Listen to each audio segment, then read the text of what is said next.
up in the sky. It's a bird. It's a plane. It's Superman.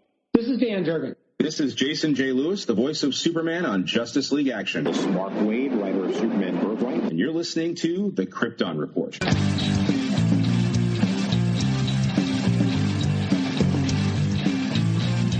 The Krypton Report podcast is dedicated to all things Superman, Supergirl, and the planet Krypton. We discuss movies, TV, game, comics, and all things DC.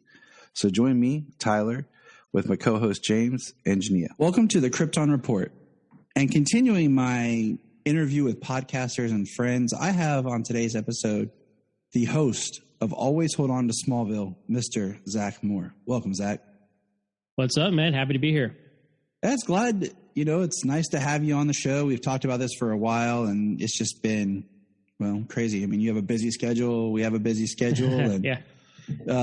So Zach's podcast that I've talked about probably just about in every episode I've mentioned is he is going back and, reviewing Smallville. And what's crazy is we're on here. I think by the time this podcast episode airs, we will be right past the 20th anniversary of Smallville. Isn't that crazy? 20 years ago? That makes you feel old, man, to know that the fresh new Superman of the 21st century that you grew up watching grow up is now, it shows 20 years old.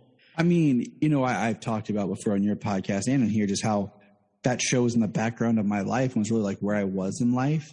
Mm-hmm. And then now we have Superman Lois, which, as you can see, the child behind me represents where I am in life now. And it's just kind of crazy because I'm like, you still watch Smallville and like, oh yeah, Smallville. It's not Smallville. And now you're like, there's like kids who weren't even born when the show came out who are now finding Smallville. Like, oh, I like Smallville. And you're like, yep, I'm old. Mm-hmm.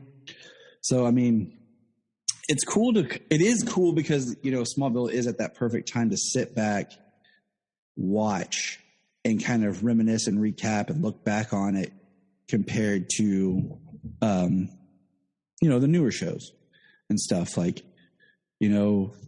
just hit the 10-year anniversary of Arrow.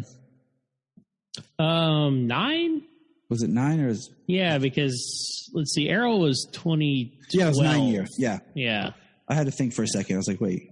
And it's only been over 1 year.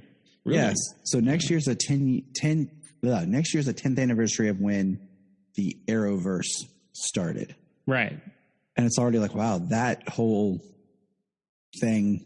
Because it's not like Arrow is done and over with, but there's still that remnants that continues because of the other shows that it came. So it still feels like it's part of our lives. Right. Though almost all the other shows going on started on Arrow in some form or fashion. I mean, obviously the Flash, Barry Allen showed up first on Arrow, and the only spinoffs were Black Lightning, which because it was originally supposed to be a Fox property. Yeah, true spinoff, unrelated. Yeah. Gotcha. Yeah. Supergirl started on CBS and wasn't supposed to really be part of it, and then Stargirl, which is on CW, and eventually will probably get in the fold somehow. But I think because they're moving to Canada next year for filming, I think, if I remember reading something. But every other show, Flash, Legends, Batwoman, all were spun from an episode of Arrow. Mm-hmm. And Superman and Lois was from Supergirl. Which they folded into the Arrowverse, obviously. So, it's all... Man, we could have had... that's an alternate universe somewhere, right? There's Smallville had its Flash spinoff, and its Aquaman spinoff, and its Supergirl spinoff, and its Green Arrow spinoff. I mean, it's so funny. You look at the characters. I mean, other than Aquaman, who obviously went on to movies and was the most successful movie of the DCEU, which is, It blows your mind like... Aquaman, really? I love the Aquaman movie, by the way. I mean, it's I don't know. I found it a great, enjoyable superhero movie. But outside of Aquaman, who they tried to spin off, literally shot a pilot for with Justin Hartley, who became Green Arrow on Smallville a year later after they didn't pick up that show. All those other characters could have easily had, they have shows now in the Arrowverse, could have easily had their own show from Smallville. I always wanted the Smallville spinoff show to just be like the Justice League, where kind of like how the 90s X-Men cartoon was like, it would have this intro with all the X-Men. but not all of them were in the episode. So you'd have this Justice League show that maybe this week's episode is Green Arrow, and this week's is Aquaman. You wouldn't have to have all the characters all the time, and we never got that. And it's sad that Smallville ended, and so did all those other potential characters to live on. So it's true. I think they talked about Stephen S. DeKnight, who wrote and directed Justice, the season 6 episode. I think he actually planned to do a spinoff. There were talks of that, but it just would have been too expensive, and obviously at the time. And then, of course, Tom Welling never wore a Superman costume, so at some point you got to either talk around that or end it or convince him to do it. I mean, so if he's never going to do that, what are you going to do? Yeah. But I mean, yeah. So Zach is the Smallville guy. And so I have these questions here that we talk about, and we're going to throw them out there. But being the Smallville guy, some of the questions are like, nope, don't count. But still being the Superman guy, it all works. So the first question is, how did Superman start for you? What's your first remember? Like, was it, the more I've thought about mine, I think my first visual of Superman was the Fleischer cartoons. Like, I remember getting that VHS, and I actually have that tape up there on my shelf. Oh, nice. And I remember those somewhere in the background, so where does Superman start for Zach? I think it definitely starts with the Christopher Reeve movies. My parents had them on tape. So I watched them a lot as a kid, put on my little Superman costume, watch along. Also, the George Reeves show, The Adventures of Superman, it was on Nick at Night when I was a kid. So I remember I don't know if kids still have these, but I had a little trampoline when I was a kid. So I just remember jumping on that, watching the show, that kind of thing, taking off. Exactly. Yeah. So those are my formative memories of Superman. Also, complete side note, and I don't know if I've actually even mentioned this before on the podcast or not, but we had a phone booth in my house growing up. What? Yeah, my mom used to work in telecommunications, and she was doing some, job. I think it was I believe it might have been from Astroworld or something, some place that had phone booths that were getting rid of them or something. And she was like, "Can I have that?" And they were like, "Sure." And it's this wooden phone booth, and it was always this conversation piece in our living room growing up. So that was part of my, Superman thing. I have pictures of me as a little kid in there in the Superman costume too. I should post those, and I don't think I don't know if I've mentioned those or not on the podcast. I don't think so. I've listened to pretty much every podcast you've done on Always Photo Smallville. I discovered your podcast back in season 1 because our first conversation was Ryan. Yeah, or Stray. Yeah, and then Ryan was the second one. Yeah, Ryan too. Yeah. We go way back, man. So it's crazy how much time has passed. Right, a lot of life has changed in the last. I didn't think it would take me in real time 10 years to do Smallville. I think it won't take me 10, but it'll be pretty close because I thought when I started, I'll just do 3 of these a season and I'll be done in 4 years, but 3 of these a season, 3 seasons a year. Yeah. But life happens. I take breaks, I do other things, go kind of hey, Superman Lois came out. Let's talk about that. So exactly. Anyway. How could you not, as a fan, this new show with a new, and I said this before, is Superman Lois was okay, let's blend Lois and Clark and Smallville into a show.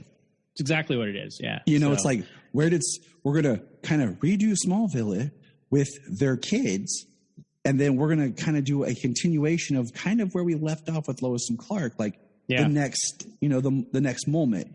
And so everyone's okay. But that you said that about the phone booth is cool. There's a place up here, an outdoor shopping mall town that still has phone booths that are for fun. And every time we're up there, I'm yeah. And we were on vacation one time and we found a phone booth graveyard. And I was just oh, wow. It was just creepy because it's all these old boxed, phone booths. And I'm just that's haunting. It's a relic of a different era. You talked about your photos, which would be awesome.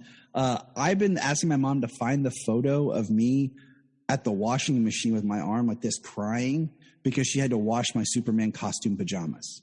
Oh no! So they're in the washer, and I'm just sitting there in my diaper. You couldn't wear them that one day. You're upset, right? Like I'm in my diaper and my underwear, like I was, and I'm like just crying because there they are, and and you talked about Nick at Night. I think you sometimes a memory is kind of when you're young with that you're not sure, but I think my first Superman with George was on I Love Lucy.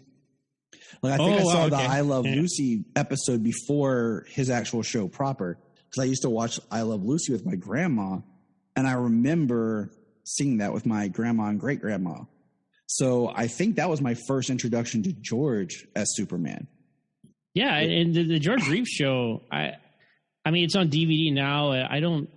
Is it on HBO Max? Nope. It's part of my campaign to keep mentioning it. Like, hey, that's why, I say, I miss DC Universe. And people are like, oh, well, it's all on HBO Max. I'm like, no, it's not. Because what I loved about DC Universe was the stuff I didn't own. Well, yeah, I mean, the old Shazam series that you couldn't find that was just there. It's like, wow, this existed. Or the George Reeves Superman, which is harder to find all the seasons.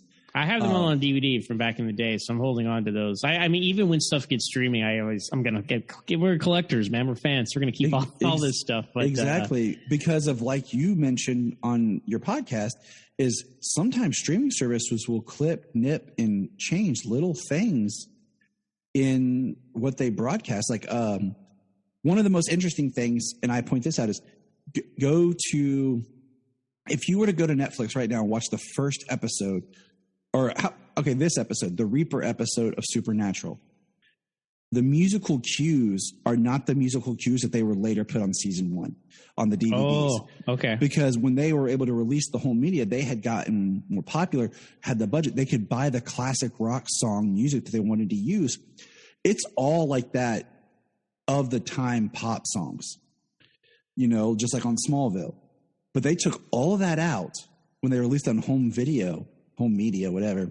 Yeah. Right. And it's all like in the episodes, don't fear the Reaper if you watch it on DVD. But if you watch it streaming, it's all the original music that's when they broadcasted. And that's why it's even weirder because, of course, Supernatural's legacy is the last episode always starts with Carry On My Wayward Son, recapping the season or seasons, depending on where it is. And that's like what it kind of became the unofficial theme song. But if you watch the streaming of the first season, it's not that song because they didn't have the budget. So it's to me, it's like that's another reason why the home release can be very much like a times capsule, because we all know how on digital you can just edit. It's just a file, Right.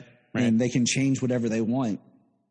Yeah, I got a shout out to my friend Matt Truix. He's experienced this a couple of times. Once with Birds of Prey, and then again with Lois and Clark, because there's some popular music on Lois and Clark that not all of it gets replaced, but some of it does on both these shows. But like Lois and Clark's on HBO Max now in HD, which is fantastic, right? Everybody go check that out. I watched the pilot, which is awesome because it's a made for TV movie basically.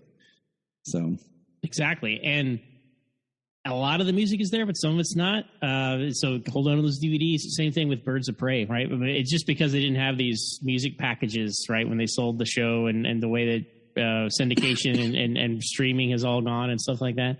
So hold on to those DVDs. Always hold on to those DVDs, basically. Yeah. So Smallville, very fortunately, Smallville didn't have that problem. The DVDs had all the music.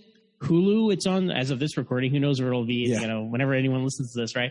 But they have all the music, so I would be heartbroken if they had to change anything on Smallville, because part of my huge fandom is the music. So anyway, it makes you wonder when the Blu-ray. We have the Blu-ray coming later this month. October. Yeah, in 2 weeks. In 2 weeks, I think it is. I think it'll be fine, because if it was fine on the DVDs, it'll be fine on the Blu-rays. That's my understanding. I don't know. We'll find out. It makes sense. It always makes me wonder, like, how the contracts for the license, because everything's changed about how shows sell and the royalties and everything works through syndication now that we have streaming. So it's like, right, who knows what the contracts were set up for back when, like you said, when they sold these shows. So we got Zach starting with Chris. Now, did you see Superman 1 first or 2? Because my memory as a child is always, I don't know which one I saw first because they just blended together in my mind. Yeah, I think I saw them simultaneously. I remember, this is big in my household, and I've said this. I know I've said this on the podcast before. We record stuff off TV. Like, I don't know if everybody did this, but we had VCRs and blank VHS tapes. I still have, when I watch Return of the Jedi, burned in my brain where the commercial breaks were. Yeah. Because that was the only Star Wars I had until they did the THX first trilogy box release in like 90. Ordered again for the last time, right? It was like, well, he wasn't kidding. George Lucas, he tried to tell you that this was the last time he could own those. No, I feel the same way. I mean, like King Kong's my favorite movie of all time, and so I watched the colorized version on TNT, and we recorded that off TV. And so, like, I know exactly when it's like it's going to fade to black. It's so interesting how we watch stuff like that. But anyway, I know we're going on so many side tangents. That's what this is about. Yeah. It's about getting to know other fans and podcasters who podcast about the same stuff, but just like who you are as a fan, Cool. Well, yes. Well, I'm all about tangents, so it's not a problem for me, as if you heard on the podcast that I do, right? But I think I must just watch them simultaneously, and I think you always do. Some of those things when you're a kid, you have all this time, and it's like, well, I'm going to watch the Superman movies this weekend, right? And so you just watch both of them, and the 1 and 2 do kind of flow together anyway, so it makes a lot of sense. So those are the ones I would watch over and over and over. And we never had Superman 3 or 4. I've said Superman this before. 4 was just on TV constantly. I felt like it was always on basic cable, like WGN or whatever. Like it was always like, I feel like every time I was at my grandpa's house, I'd play in his basement, and I felt like I'd turn it on and there was Superman 4. Like it just was there. 3 was the one that I didn't see till actually 06 when they released because my local, come in on DVD, for Superman Returns. Yeah. Because my local video store had the box, but the copy was always gone. And as a kid, I didn't think about, let's go check the library or another video store. That's right, kids. You didn't have access to everything you ever wanted at all times back when we were kids. And that was probably another factor why I never saw Superman 4 for a long time. I remember Superman 3 I saw on TV, but it scared me. It was when the woman becomes a cyborg. I was like, that's terrifying. Yeah. And I know a lot of people who saw it, no matter what, when you saw it, if you're at a certain age and you saw that, it's one of those things that just sticks with you. It's like, oh my God, it's gonna go run and hide behind the couch situation. It's just terrifying, right? Because she, the music stops and she screams and it stops and he comes inside. It's just eerie. You're a kid. Weird. It's just like, it's unsettling, right? I bet if I go grab my kids right now and show it to them, they'd be like, scar them for life. I'd be like, so what'd you guys do in the last podcast? Well, me and Zach Moore were talking and we decided to scar our children for life. That's right. We showed them the Superman 3 scene.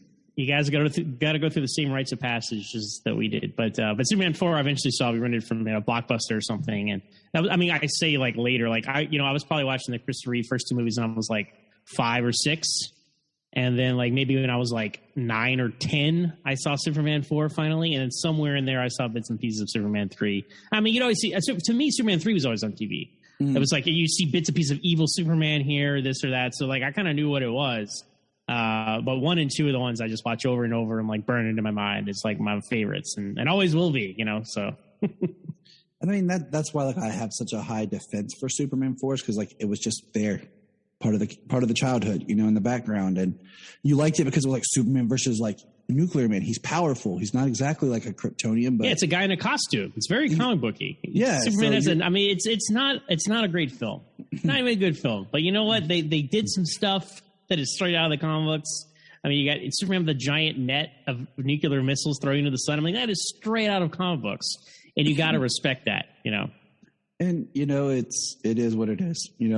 It is what it is. I'm glad it exists. I'd rather have 4 Christopher Reeve Superman movies than 3 or 2. Because there's good parts to it, and his performance is good. And one of the big things I actually liked about it was he went back to Smallville as Clark, and we have this great scene of him on the farm. And one of the deleted scenes is him looking through where he's selling the farm, and then he hears the guy pull up, and then you see him turn on the Clark, and he that's in the movie though. That's is it? Yeah. Maybe it's an extended. I don't know. There's a lot of deleted scenes. There's a lot of extended deleted stuff. I would love if somebody found that on a shelf in WB and cleaned that up and released it because that'd be fantastic. You see these fan movements going on out there, right? There's a guy who's doing it himself, little by little. I can't remember his name. He just did an interview on Superboy Legacy podcast, he was talking about how he's been cleaning up for. And Aaron Price, I think his name is, and he's doing some special effects and stuff. I'm keeping an eye on that. That looks interesting. I don't know if I mean, obviously he doesn't have access to the deleted scenes that aren't all dirty and stuff. Because if anyone's seen the DVD sets, they released some deleted scenes for Superman 4. I'm like, okay, that's kind of fuzzy, but whatever. But some are got scratches all over them. And where did you find this stuff? Did you pull out of the trash can? I'm sure there is a complete somewhere scenes or a rough cut of this in some archives, and people just need to find it and restore it because it's the last Christopher Reeve Superman adventure and it deserves to be seen. Because if people don't know, Superman 4 was it got slashed in half. They cut 45 minutes out of it. So despite its dodgy special effects to begin with, the story's kind of nonsensical because they took out a third of the movie. Yep. So I'm all for that, and I think it does have historical significance since it's one of the Christopher Reeve Superman movies. So I mean, it does, and the thing is, if you put it out Warner Archive, it would sell. Just like they released Supergirl, and they released it on DVD, Blu-ray with 2 of the cuts. Right, I got that one too from the Warner Archive. Yep. Right? One cut was the director's cut, I think the Blu-ray or the DVD was, and the other one was the standard. I don't remember. I have it. But if they did Superman 4, I mean, they released the 3-hour TV cut of Superman the movie. Yep, same Warner Archive. Yeah, yep. I got that too. I love that. Yeah. So there's an audience for all this stuff, Right. And I think and Christopher Reeve, just even beyond just Superman fans, pop culture, he is Superman, right? And he always will be to pop culture. He's the default. When you say Superman in just a general overarching conversation with just your normie, that's your default. Mm-hmm. It'll be a long time before that isn't your default, and then it's kind of who would it be? And I think the reason that is because one, back then there was less media, there was less options, there was less versions of everything. It was okay, you had Kirk Allen was the first live action Superman in some serials, and then there was George Reeves on the show, which lasted several seasons, and George Reeves was Superman for 20 years as far as pop culture goes, and then Christopher Reeve comes along. And he's Superman in major motion pictures, 4 of them over the course of over a decade.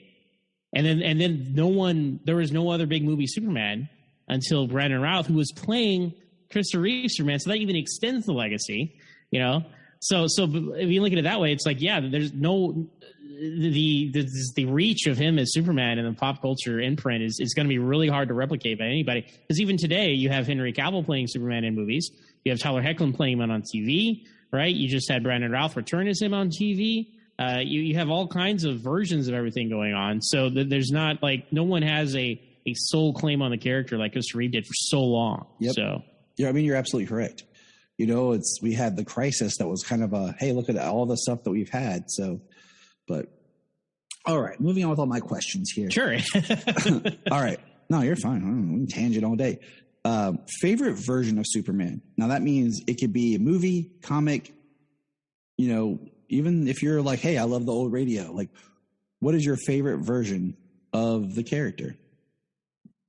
As a Smallville guy, I feel I have to say Smallville, right? Because that's the definitive Superman for me, to an extent. Obviously, Christopher Reeve is the definitive Superman for me as Superman, but it's I love the Smallville universe so much. I love the Smallville universe, and of course, if you listen to podcasts, I poke a lot of fun at it and have a lot of criticisms of it, but it all comes from a place of love, right? Yes. I mean, if you love it, you have the right to say, hey, I know it's not perfect. I told you this there's before. Nuance, My brother, we would watch it. Eventually the theme song became Somebody Save Lana, not Somebody Save Me. He was Somebody Save Lana. And I remember when I was watching the 10th season, he's that show's still on? Because he had dropped off in season 8, and that was most people's reaction when I told them I was still watching Smallville, the later seasons. Whoa, is he Superman yet? I'm well, no, but so yeah. I mean, Smallville's so much its own thing almost. It's hard to say this is my favorite version of Superman. It's my favorite show. People ask me, and it's my go-to. So I mean, if I had to say, definitely my favorite TV show would be Smallville. My favorite movies would be the Christopher Reeve movies. And comic book wise, I got to go with anything written by Jeff Johns because he's my favorite comic book writer. And especially his team with Jeff Johns and Gary Frank. I feel they capture the character writing and visually wise. And because they draw him like Christopher Reeve. They do. So it's much. I was recently talking about that because, we have the Superman 78 comic that just came out. and we have the Batman 89 comic that just came out. And I was talking with some friends, like how it's interesting to me how they're able to draw like Michael Keaton just enough where in your brain you can say it's Michael Keaton, but it's not an exact likeness. And then you look at the Superman 78 comic and you see how they draw Christopher Reeve similar, where it's just enough like him. But then I'm like looking at the Gary Frank, like this almost looks more like him than the 78 comic does. And I'm like, how do they get away with that kind of likeness? Because they're not saying that it's him like they are. So it's just interesting, when you bring up how Jeff Johns and Gary Frank had done it. Mm-hmm. Even most recently, if you go back and you look at Doomsday Clock, where I think was the last time Jeff Johns and Gary Frank had done the character. So, little Crypto's in here. Crypto. That's what my kids named our white puppy. There you go. Crypto. That's a cute dog. He's a cute dog. He's a great puppy. So I mean that takes out like a bunch of questions because we know, but Smallville is great. Like I love Smallville. Like, I have the Smallville jacket hanging up over here, and I have all the Smallville action figures, all 3 of them. All 3 of the Clarks they released. Right. I'm bummed they never released like trench coat Clark, like black trench coat Clark. I feel like I love the Blur costume from season 9. I have the Funko Pops, and they have one wave, and I was always hoping for a second wave. Maybe we'll get one. I don't know, because the first wave came out of nowhere. I was like, okay, like what was this, like a couple years ago, like 2018 or something, 2019? They're like Smallville. I'm like, Smallville Funko Pops, real late on this. Yeah, and it was weird because it wasn't like, okay, for example, like they did the Clark Scarecrow, which makes sense. Then they did the Clark Kent season finale shirt rip, which is great, but I feel like that's not I have that one, but I feel like that's not like the number one representation of the character.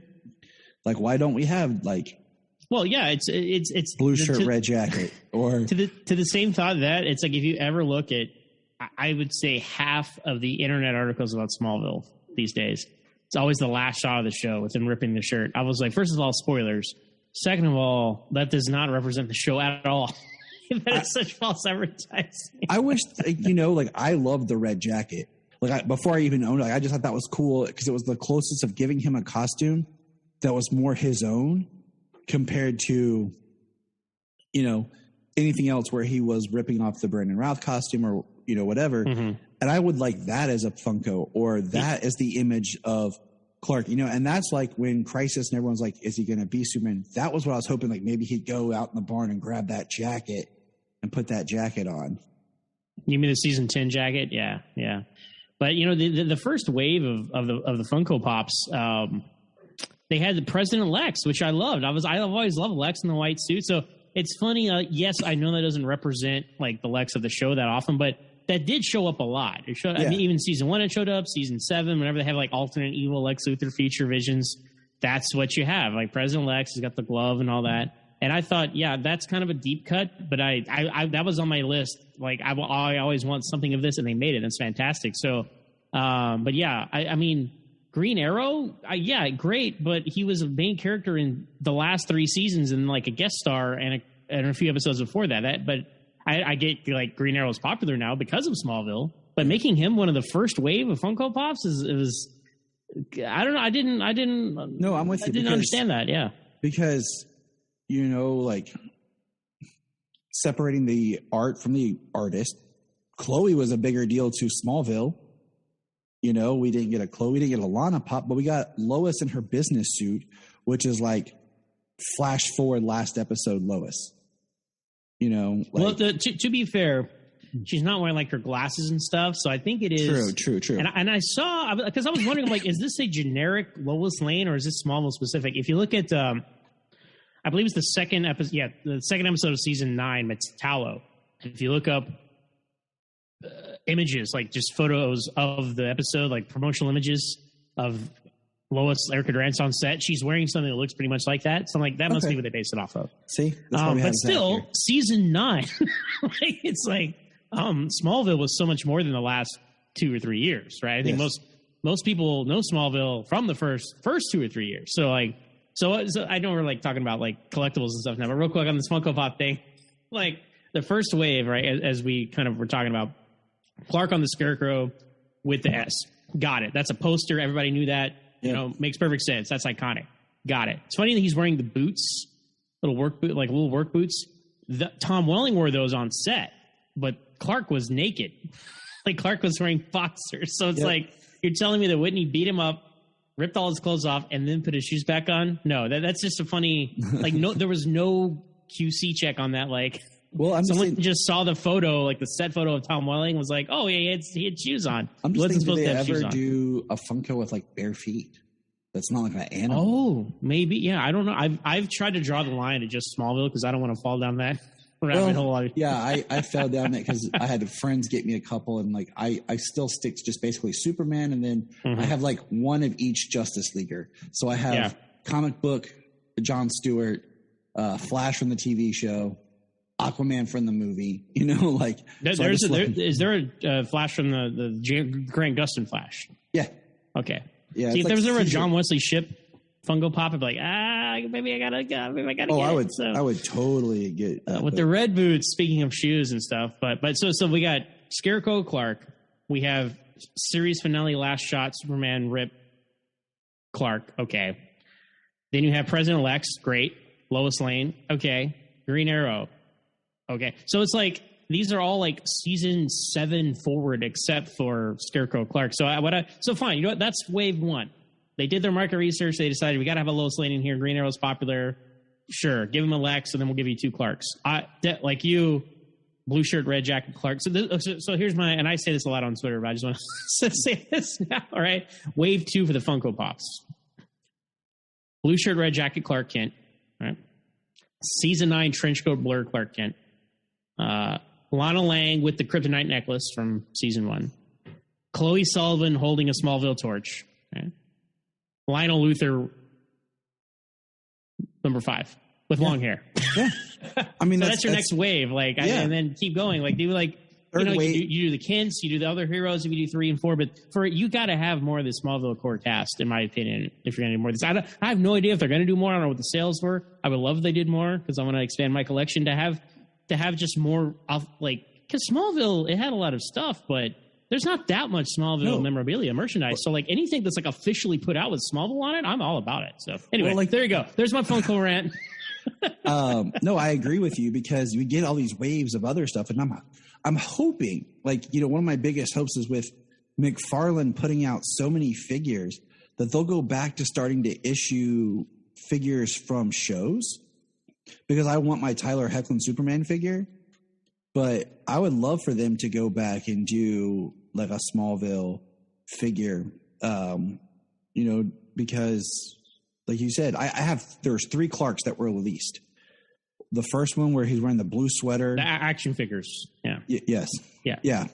And I have all 3 of them, you know, and then that one that one, Lex and Cheerleader Lana. Mm-hmm. And then they released like the Justice line of figures, which the first one I got of that was Flash. And then the last one I got was Clark because he was harder to find. And I still don't have Cyborg. That's the one I didn't get because it was harder to find, but the price had went up so high so quickly on that one. But those are over there. I have the Green Arrow, Aquaman, and Impulse.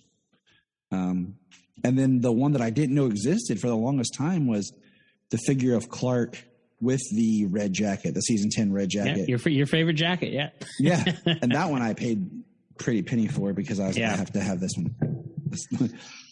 But you know what? To wrap back around your original question, you know, the reason why Smallville is my favorite, I would say, is because it came out at the perfect time for me. As anyone's listening to any of my podcasts says all the time, but I was the same age as Clark Kent was on the show, so I grew up with him all 4 years of high school. Unlike Clark, I did not drop out of college. I graduated, so I think our paths kind of diverged at that point. Totally. But it was still just a marker of my life, you know, for 10 years. I mean, think about, you know, from when you're 14 to 24, a lot of life happens, right? But the one constant in my life was Smallville, you know. I mean, so I was in high school. That's why it'll always be my favorite. I was 2 years ahead of you. So I was in high school. I went through college, a few years of wandering, got married the year, like I got married a couple of months before Smallville ended. There you go. And then like to commemorate, like as a wedding gift, my mother-in-law got me a gift card to a tattoo shop as like for me. And then when Smallville ended is when I got my Superman symbol tattoo done. And I'm like thinking about all, like you said, all that life that went on, but that was in the background, you know, because like I watched it live for the first 3 seasons. And then I lost a little bit in season 4 and 5 because that was like I'm working all the time.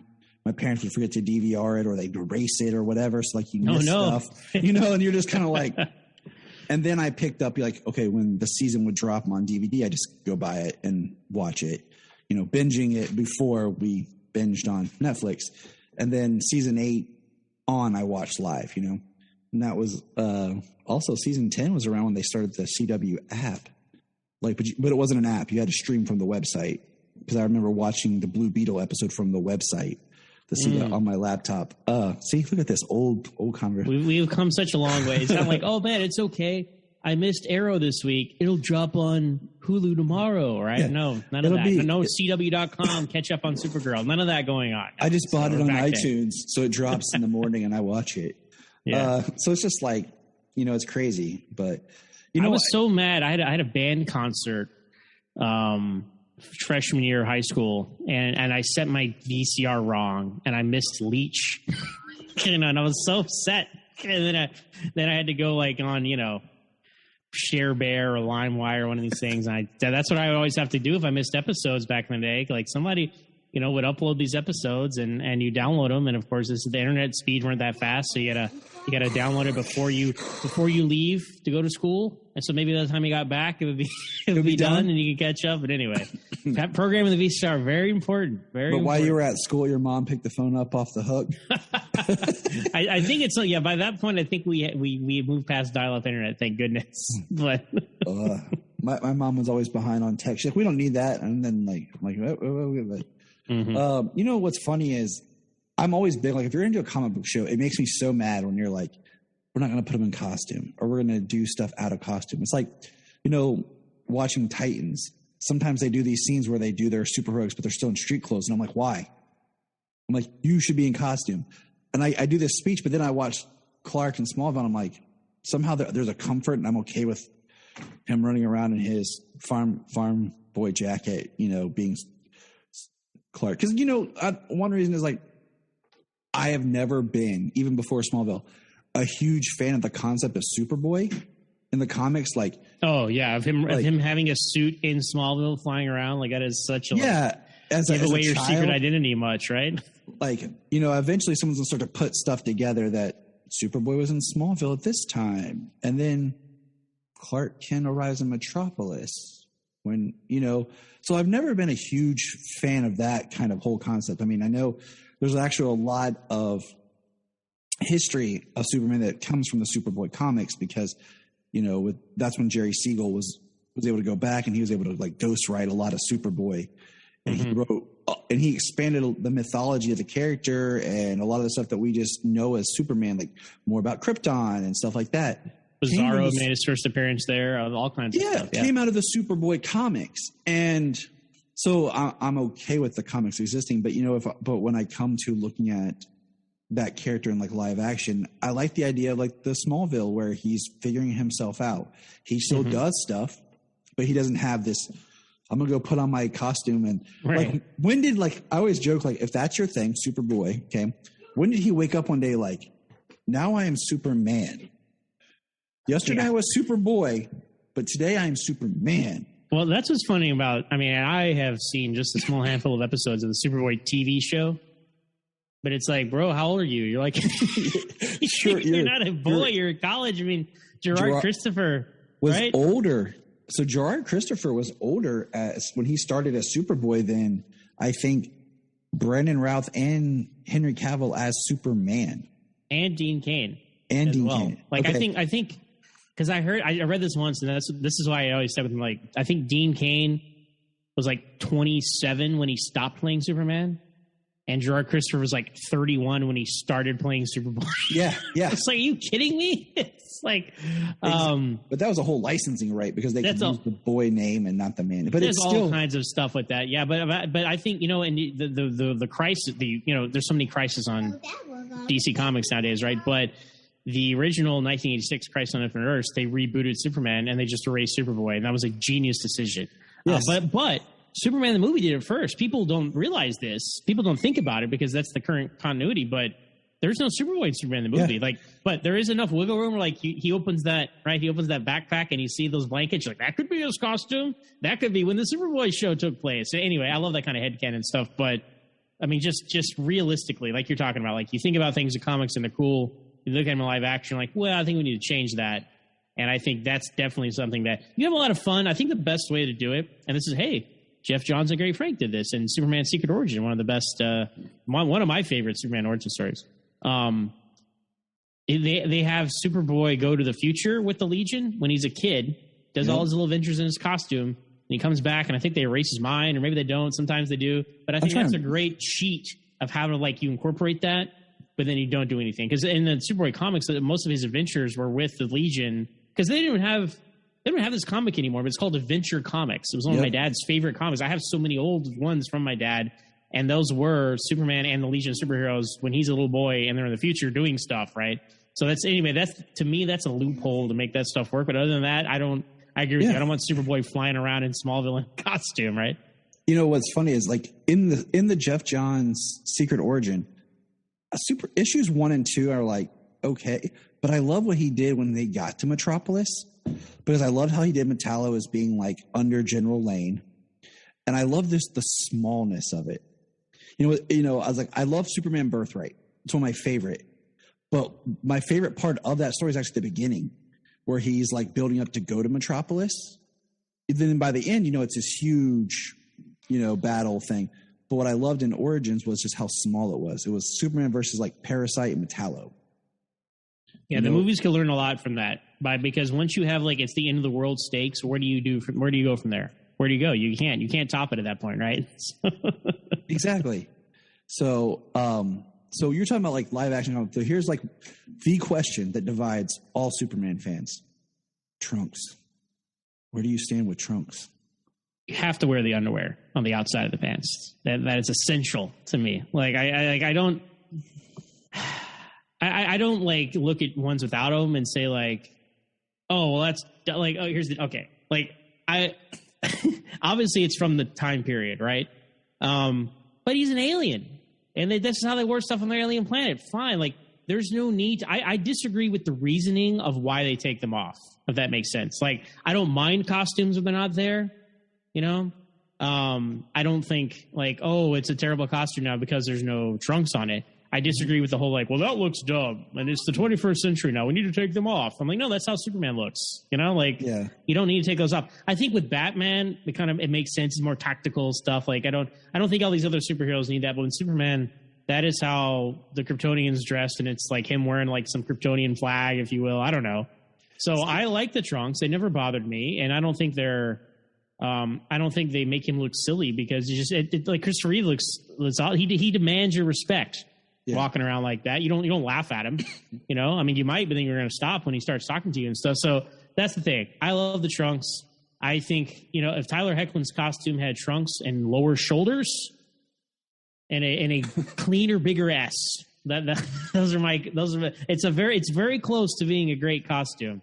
I think the shoulders have changed throughout the seasons. I wonder, like, if he just hadn't... They're slightly tweaking it, you think? Or because I wonder if, like, he just hadn't bulked up enough when they started, maybe because of COVID, like, or something, like he couldn't get to the gym, or I don't know. But it just feels like when it started, like, you get the pilot, it looks like it's a lot bigger up top. Yeah, some of those shots look ridiculous. Like, he's like an action figure.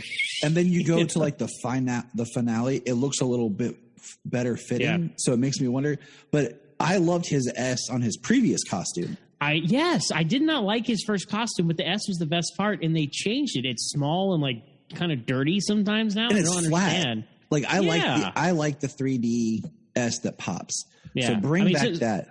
Absolutely. I mean, if we're talking trunks, talking costume, right? I think Tyler Hoechlin's Fleischer costume, right, that he has in the flashback episodes, that's a top 3 Superman costume right there. It shows you that costume still works, right? And just for some context for people, I think my top 3 Superman costumes all have trunks on them. It would be the Brandon Routh Kingdom Come costume from Crisis. I think that's the best live action Superman costume. I do it's too. Fantastic. I agree. And the only reason it beats Christopher Reeve is because of the production value, like a material and stuff. And I like the cape. I like the longer cape, for Brandon Routh has to. Christopher Reeves would be second because that is just right off the page. That proves that you can, if you do it right, accurate. you can. Yeah, there's nothing wrong with it. If it's not broke, don't fix it. Right? Yes, there's been tweaks over the years, but that's pretty much off the page Superman, his costume. And then third would be the Tyler Hoechlin flashback costume. I love it, and I wish. I hope that they'll kind of maybe meld those a little bit moving forward on the show. I think they can continue to tweak Tyler Hoechlin's costume, or if he just wore the Fleisch one all the time, that would be fantastic. It would be cool if there's like an episode where like his costume gets torn, destroyed, lost, whatever, and it's got to go back to the other one. That'd be fantastic. And and he has to go back to the other one. I think that would be pretty awesome. So my one friend, James, my co-host, is messaging me.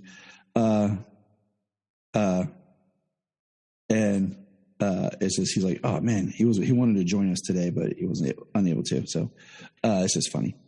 But, you talk about that, and I agree. Like, I think Brandon Routh has always been able to pull off trunks well. Even on his Superman Returns, I think he pulled off the trunks Superman Returns, which is one of my least favorite costumes for talking costumes. But hey, they had the trunks though, so I give them credit. I like the belt. With the Return. S in the front. Yeah, I thought it wasn't bad. It's fine. I've never been a huge fan of just the oval, so I was like, okay, the belt's not bad.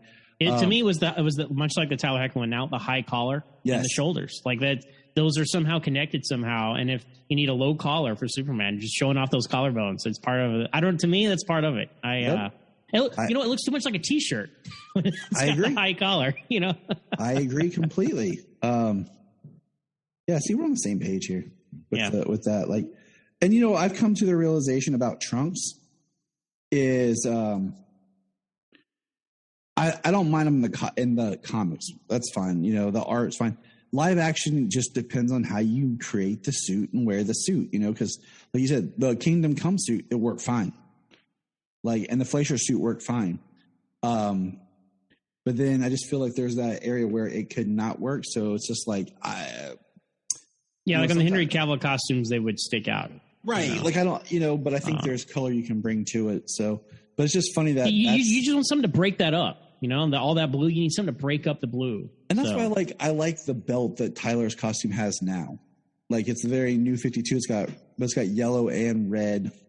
Yeah, his belt originally when he showed up on Supergirl, not a great belt. It did not a good look. His costume, I just remember seeing that first costume and I was just like, yeah.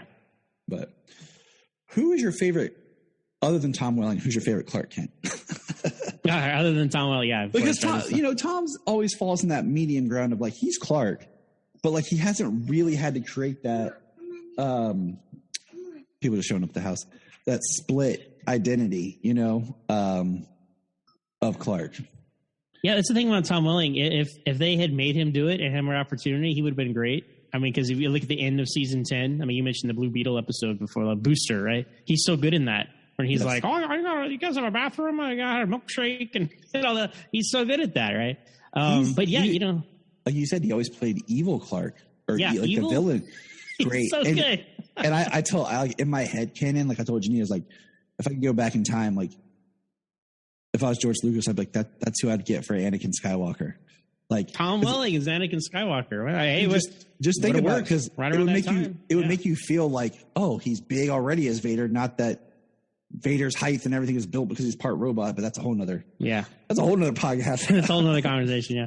I gotta go with, this is tough. I gotta go with Brandon Routh and Christopher Reeve, because Brandon Routh is playing Christopher Reeve's Clark Kent, so this is a kind of a cheat answer, but I think Brandon Routh kind of updated the Christopher Reeve Clark Kent to make it more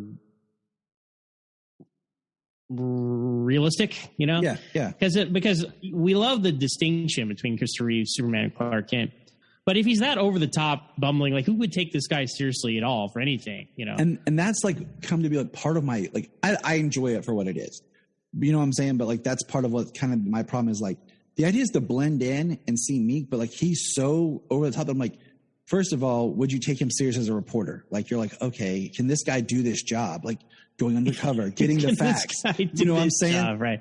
I will say the first two Superman movies, right? Like he's new, so he's like getting used to it, right? And by the time you go to the third and the fourth one, maybe that's just an acting thing or writing thing, but he is more comfortable being Clark Kent. You know, like especially in Superman 4. I mean, we're talking about Superman 4. Yeah. There's some great stuff in there, and I like him as Clark Kent is great in that because he's like a toned down, ridiculous version. Yeah. So in my head, Ken, it's like, okay, he kind of tested the waters. He's like, okay, maybe I should tone this back a little bit, you know, because the thing about the Brandon Routh Clark Kent is like, he's a goofy guy, but he's kind of a wallflower. He kind of blends in.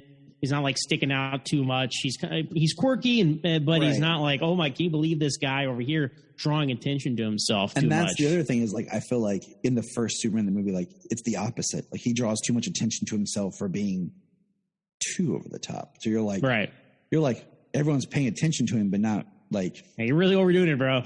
Yeah. So that's So that's. I would love to see more of Brandon Routh as Superman and Clark Kent. You know, I think him getting a second crack at it with Crisis was fantastic, and we got to see a little bit of his Clark and a little bit of Superman, and I think everybody responded real well to it. And of course, I'm sure he'd love to do it. So give us more of that, please. We have so many Batman running around these days. Can we have some more Superman? So even okay, so. Fingers crossed, like my dream at this moment would be that because just recently, I don't know if you're watching Stargirl. Last week's episode was when John Wesley Shipp showed up again as Jay Garrick on Stargirl with the JSA.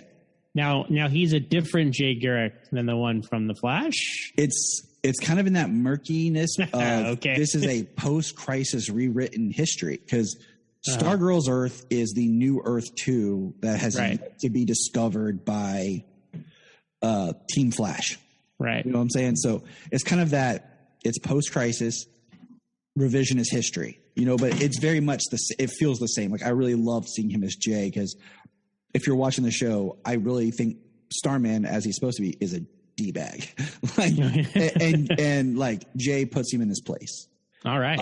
So with all that, what I'm saying is I would love Brandon Routh's Kingdom Come Superman to be some form of like the JSA or past Superman or something, Yeah, there's plenty of ways to use him that way. Absolutely. You and I had this conversation about like how Crisis affected the other shows. It was like, they tried to say like all the DC shows existed.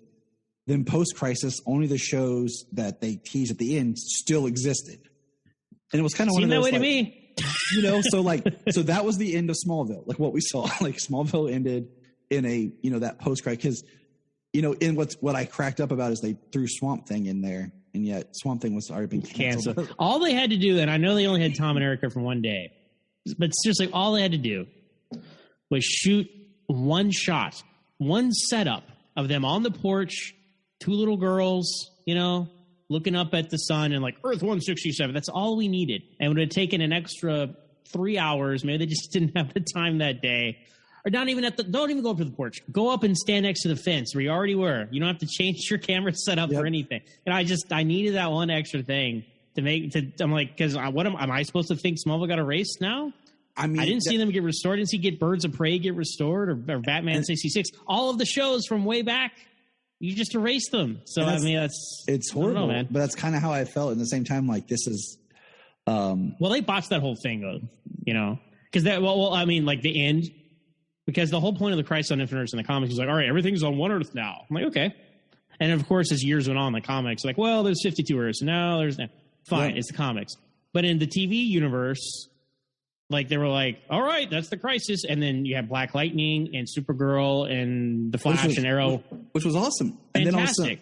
And then they were like, well, Titans is on another Earth. And then the other big one was they for sure said Doom Patrol's another Earth, even though we had Doom Patrol on Titans. Which just comes, it's the conflict there. Here's the thing, right? They were like, well, crap, we can't do two Supermen.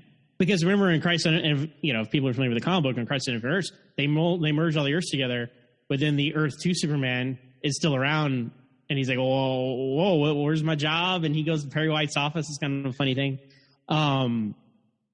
you couldn't do that because they'd have to explain, well, what do we do with Brandon Routh, or what do we do with so and so, and but I guess my point with them botching it was like, okay, I get it, we're all on one Earth now, and then at the end, like the Stephen Amell voiceover is like, and then other Earths showed back up, and they're still there. I'm like, that was to me that was sloppy. That was sloppy. That would have been better if it had been like this, like just like after everything had ended, we had this like black of just seeing like the planets divide again and like a tease, because then like they've done nothing with the idea of this new multiverse. Nothing has changed other than Black Lightning, which is now over, and Supergirl, which is now over. Yeah. And we have a new Batwoman who has no connection to these people. You know, so all that setup is over. That Justice League shot of them is kind of a joke now. Yeah. Green Arrow is dead. You know, and it's just like, and the thing is like we said, they showed us what was still restored. Brandon Routh's Earth was restored. Yeah, and he's got the yellow S, which I would love to see that. So it's kind of like, okay, so why would you do that? Just to get that iconic shot? You know? That's fine, though. That was much better than Superman Returns one. I'm fine for it. And the music, like, I don't know. I'm fan service sometimes. I love it, and sometimes I roll my eyes, but I loved it that time. So, what about evil Kevin Conroy Superman? Is he back? No. And that was just great, period, just because it was like the voice of Batman. Yeah. You know, it's tough. It didn't bother me that he was evil, though. A lot of people really upset by that. Like, we finally got Kevin Conroy live action. He's evil Batman. I'm like, yeah, well, you know. He flipped the script on us, you know, and it even had like the, you know, Kingdom Come style armor just to, you know, throw some. And then Dark Knight Returns dialogue and all that. I don't know. It was so amazing although he wasn't in a Batman costume, right? To hear his voice and see his face and interact with Batman universe characters. That was fantastic. So I don't know. I know a lot of people feel gypped about that, but short of him being Bruce Wayne and Batman Beyond, what else were you going to do with him? You know what I mean? Right. So, right. I mean, which I would still love. I would like Michael Keaton to be that, but if not, let's get Kevin Conroy up there. Yeah. As Batman Beyond. I don't know. What were we talking about? Yeah. Tangents. I'm like looking at all the questions like I had mapped out, and I'm just like, I think we've inadvertently in every way we've had, but here's one. I got two more for you. Sure. If you could have one of Superman / Kryptonian powers, which one would it be? Just one. Yeah, I would say invulnerability.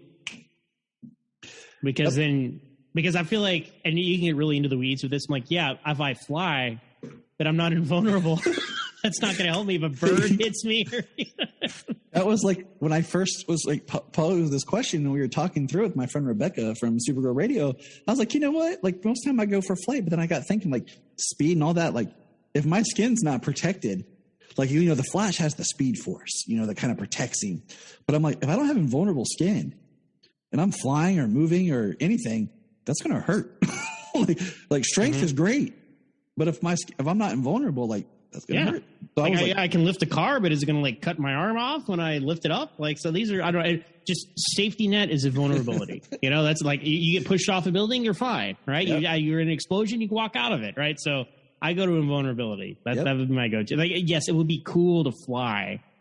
But I mean, X-ray vision, heat vision, like those don't really appeal to me. I mean, they're kind of cool, but heat vision's just the one I would love because, like, you know, just because it's that, like, I could do something from a distance, just like someone making you mad. You're just like, you know, burn their tires or, you know, heat up your steak, you know, whatever. What side note, since we're all about tangents here, favorite heat vision for you? You like to me, it's Smallville. I thought that was very clever. I like Smallville's, and like that ties into like, it was first, but then, you know, in the screen, they did it with Superman Returns, like the waves, the heat waves, you know, like I thought that was the best, that like the projection of heat.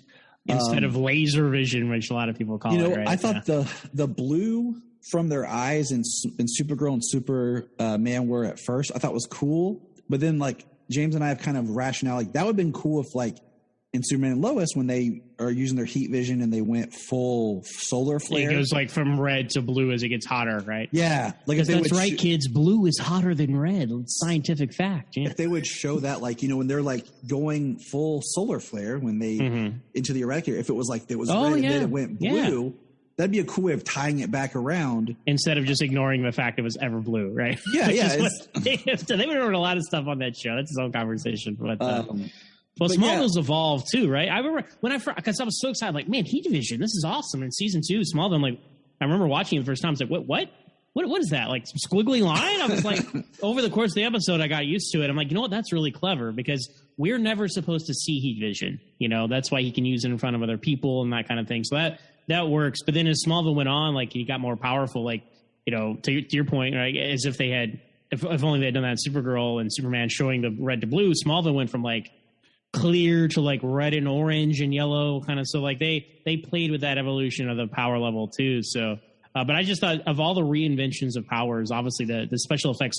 That's another reason I love Smallville, right? So I'm a Smallville guy. Right? I'm here to talk about it. So like all of the powers, you know, X-ray vision was fantastic. Seeing the skeletons, the super speed, using the Matrix special effects that had changed the game then in the early 2000s. Like Smallville is the best, you know, articulation of all those powers to me. So that's another reason to love it. And have you watched Titans at all this season? I have not, to be honest. The show is like Titans, one of those like it's got hit and misses. I have friends that are keeping up with it, and I've heard things. But what I love is Superboy.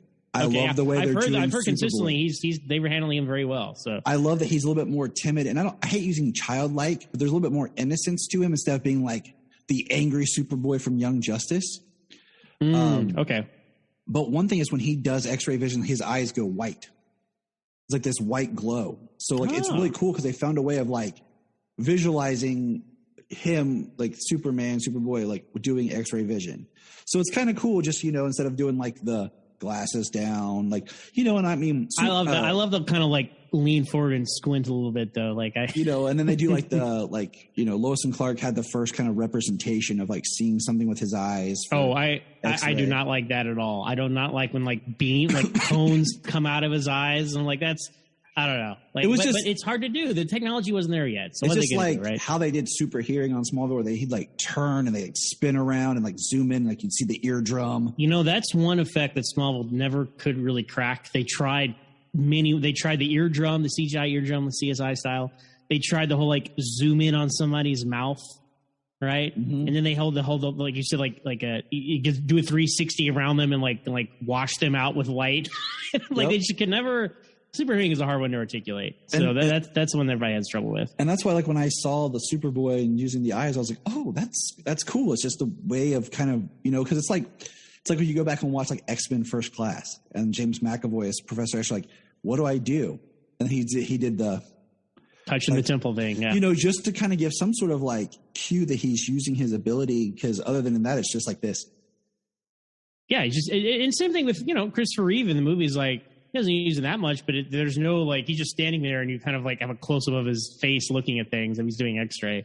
And it's like, okay, we could make this more interesting. So whenever they can play with that, that's cool. I wasn't aware of that about because I've Titans, and that's a big blind spot for me so far. It's not, you know, as you know, I watch so much Smallville and older superhero shows. It's like, I mean, I plan to watch this at some point. I'm looking forward to it, and it's great that this library of superhero stuff with characters I like it's just building up. But I've heard it's hit or miss, but I've heard they did a lot of cool things. I am looking forward to getting into it down the road. So I always tell people, like, if it's just season 2, watch the episode of Connor, because it's very bottled. Like, it's very like, you don't have to have seen the show. Like, you'll get the little bit of connective context, but that's, you know. Yeah, I might have to do. I might do a Superman special about that sometime on my podcast. Give me the excuse to dive into Titans for that, because and I love Crypto. I love dogs. I love Crypto. Yeah, I love that he's got a white there. dog on Crypto. It's fantastic. So I love that Crypto's in there. So my last question, and then we'll let you go, because for some reason everyone decided in the family to show up to my house at the same time. In the comics or in film, the Kents, alive or dead? How do you feel the Kent should play their role? Should they be alive or dead? I think they should be alive. I think that Superman is not Spider-Man, and I think they lean into that a little too much. Like, Jonathan Kent is not Uncle Ben, right? But and I love Superman the movie, right? And that's fine to do with that. You know, there are valid interpretations of them being alive, not being alive. But I think because, like, the iconic definitive version of Superman did that, everybody feels like they have to do that. Yeah. Like on Smallville, when they thought at the time they were wrapping up in season 5, like, all right, well, I guess it's time to kill Jonathan Kent. oh, we ran 5 more years. Maybe we shouldn't have killed off Jonathan Kent. And that's a great refreshing thing about Lois and Clark. And I've really been rediscovering Lois and Clark's TV show and, becoming friends with Matt Trix, who does the Lois and Clark podcast, and having the it be on streaming, more accessible and stuff. And having him just be able to talk to the kids and stuff is great, because like I like where everybody doesn't know secret identities, which is a thing in the Arrowverse. And so if you're going to keep that where like everybody doesn't know, like obviously Lois will know at some point, hopefully sooner than later. Yeah. But other than that, he doesn't allow people to talk to. So I love that he has his parents to kind of rely on, because the Kents are kind of what made Superman who he is. They're the difference between him being, good or maybe not so good as they've seen in other versions. No, I totally 100% are behind you. Because, we watched for review the George Reeves and the Kirk Allen series, and both of them start like he's adopted, and it's like, then as he reached manhood, the foster parents passed away, and like they're gone. Right. And it's just like, dang, they killed both off quick. Because I think the idea then was like the kids were even older. Yeah, they were like in their 60s when they found him. Right. So that's I'm a little more like, okay, I'll go with that. But in Smallville, like, you can't cast these young Kents and then kill off Jonathan. Like, what are you doing? So I like putting the Kents as finding him when they're in their like mid to late 30s, where they're just old enough to where they might be out of their child years, like in that mindset. But they're not, and that's what makes Clark more of a miracle, because Martha couldn't have kids biologically, right? Although she technically, quote unquote, should have been able to at that age range. So that's a layer that I enjoy about Smallville. And I like, one of my favorite is, I think it was in Grant Morrison's, I think it's collected in the Grant Morrison trade in volume 1 of New 52 Action, is when you have this, it's Jonathan and Martha going to the fertility doctor, and they're using all their savings to try everything. And it's like, the day that they're driving home from the doctor, when they found out like there is no hope, like they've exhausted everything, is when they find Clark's ship. And it just makes it that much more stronger, Yeah. And I agree. Like, I love the Superman Earth 1 that J. Michael Straczynski did, but I hated the Kents were gone, in it. Mm-hmm. And like Superman and Lois, for example, makes sense at that point in his life. Right. To have even they killed off Jonathan, and I was like, knowing ahead of the time, like, oh man, they're gonna kill Martha too. But if you think about the timeline, she would be like in her 80s by then. Right. So that makes sense for me, because like, like I said, once again, if you were to watch Lois and Clark and then kind of jump to this show, you have both parents, and then it's like, now it's like, what is Clark now without his parents? Like that whole show's about, he's the, one of the themes is like, he's now the paternal, like, I kind of am surprised they didn't kill off Sam Lane. And I say that I was shocked as well. Yeah. Because I thought they would, because if you look at the progression of the show, his mother dies. Jor-El is later destroyed. So the last parental figure that Clark has is Sam Lane, his father-in-law. And I thought Sam Lane would die. So the idea of like, Clark no longer has any paternal figure to look up to, because he is that paternal figure for his boys. And that's like the closing of that arc of, I can't go to anyone else for wisdom. The son becomes the father becomes the son. There it is. And I like the Kents being alive, because I feel like the Kents become ma and pa to like everyone in the DC universe. Oh yeah. Supergirl especially, right? That's right. That's a misstep on Supergirl's show. Like, I'm like, who? She has a sister and random parents now? Supergirl's whole legacy period in the comics is so convoluted. Oh yeah, like which version and all that. Definitely. Yeah, when you get into like, you have the Danvers, the Linda Lee, the Matrix, like all this. Yes, Matrix. That's the one that dated Lex Luthor during the death of Superman, right? Yeah, and you're just like, ridiculous. And you're just like, oh my gosh. That's that whole crisis being the only Kryptonian thing. But one of my favorites I always reference is, I love the episode of Justice League Unlimited, Comfort and Joy, where Clark comes home for Christmas and brings Martian Manhunter, and Martha's like, has like the sweater, like we knitted an extra, gift from church here. And like, he gets bigger and puts it on. And she's like, there's blankets in the cupboard, or, like that's how I see them, like to anybody that Clark brings around. And even it echoes back in the Superman Man of Tomorrow animated film, when Martian Manhunter shows up at the Kent's door and Clark's talking to him. The Kents are very welcoming. And that's just how I see them to everyone. Like, one of my favorite memes was the Mother's Day meme of Superman hugging Martha, like the first panel, and then there's Batman and then Martha Kent's hugging Bruce. I haven't seen that. That's like great. It's somebody did it, but like, that's how I would see her, period. Like she's the mother to anyone who comes around. Yeah. So I like the idea of the Kents being alive, and that's why it's one of those questions I throw out there for fans because, we've had both of them gone, just one of them gone, but we've never had Martha die first and it just be Jonathan and Clark. Because it's always Smallville played with that in season 5 in the episode Brainiac, right? Where she had like the disease and like, oh man, are they going to kill Martha? But no, they stuck to Jonathan. But that would be interesting. I would love to see. There's got to be a version like that eventually, right? I would love to see everything flipped. Whereas, like, just for like, I don't know what I would want to see them like. Martha dies first, and it's Jor-El's crystal destroyed, and he has Lara's crystal. So the idea is his Earth father's alive and his Kryptonian mother, instead of always being the opposite, where his Earth mother lives and he has his Kryptonian father. Yeah, it'd be kind of interesting. But yeah, Zach, why don't you tell everyone, if they haven't picked up on your podcast, where they can find you online and get a hold of you and listen to your podcast? Sure. Well, you can find me personally on Twitter at MooreOnZach. That's MooreOnZach. I'm also the host of Always Hold On to Smallville, which is a podcast where we talk about each and every episode of that young Superman show. You've been on it several times and will be again in the future. Always fun talking to you about Smallville. And you can find us on Twitter at Always Smallville with one S, Always Hold On to Smallville on Facebook, and you can send us an email at alwaysmallville@gmail.com. And I also do some podcasts on the United Federation of Podcasts, so you can find us at UFP Earth. Do a movie show, do a show about Bigfoot, just some, bi-weekly, monthly, over there, but have a good time talking to some friends about some subjects that we love over there. And that's Twitter at UFP Earth. All right. Well, Zach, thanks for being on Krypton Report. We appreciate coming on and talking, Smallville, which, always gets some love on this show, but it's just nice to see that, just branching out that the super fandom is huge. There's a Superman for everyone. Mm-hmm. So we don't have to argue over, small stuff. So until next time, dear listeners, remember. Look